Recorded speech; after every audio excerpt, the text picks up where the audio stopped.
We tend to think of time as a single, rigid line. You make a choice, move forward, and every other possibility burns away forever. But consider Yutsun. He is a desperate World War I spy, trapped in England, and entirely out of time. Pursued by an assassin, he flees to the rural home of a scholar named Stephen Albert. Yutsun expects the meeting to end in immediate violence. Instead, Albert greets him with an ancient, unsolved puzzle regarding Yutsun's own ancestor, Cui Pen. Centuries earlier, Cui Pen gave up his immense political power to write an epic novel. But upon his death, his family found nothing but an incoherent, contradictory mess of a draft. A character who dies in Chapter 3 casually reappears alive in Chapter 4. At the same time, Cui Pen had publicly sworn to build a strictly infinite labyrinth, yet no physical maze of hedges or stone was ever discovered in his vast territories. After years of study, Stephen Albert arrived at a single conclusion.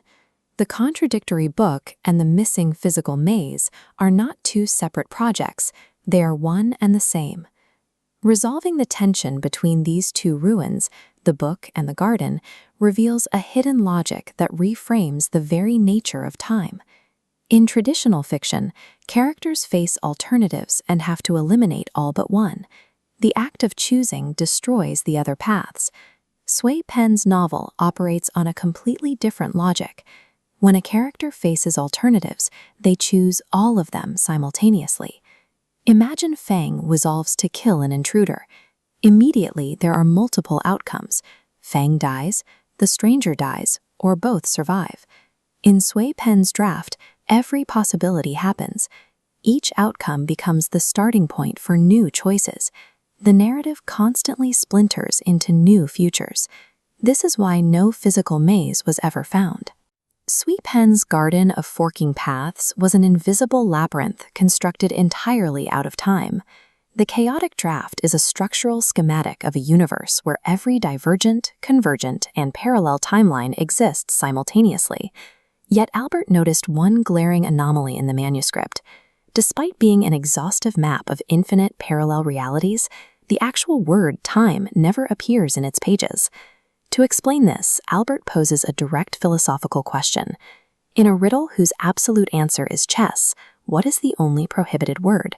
The answer, of course, is the word chess. The entire novel operates on this exact logic. It functions as a massive, intricate parable, and its underlying unspoken theme is time itself. In literature, omitting a specific word is an emphatic way to draw attention to its presence. You force the reader to confront the concept by refusing to name it. By refusing to lock time into a single noun, Cui Pen demonstrated that his reality wasn't restricted to a single linear track. His draft became a functioning model of a fractured existence. Inside the study, the abstract theory of the garden stops being a curiosity and starts to feel like a trap. Looking out the window, Yutsun feels a visceral sensation. He realizes the dark garden outside is practically vibrating with unseen, alternate versions of himself and Albert, playing out every possible interaction across different dimensions. The tragic irony is that in one of those divergent timelines, the two men are close friends. But in this specific, inescapable thread of reality, Yutsun is a hunted spy, and his assassin is walking up the path. Knowing his pursuer has arrived, Yutsun abruptly draws his revolver and murders Stephen Albert. It is a cold, calculated crime. Yutsun holds the secret location of a new British artillery park in the French city of Albert. With no radio and no time, killing a prominent man named Albert was his only method of getting the target city's name into the British newspapers, ensuring his commanders in Berlin would eventually see it. Every decision we make forces a split in reality.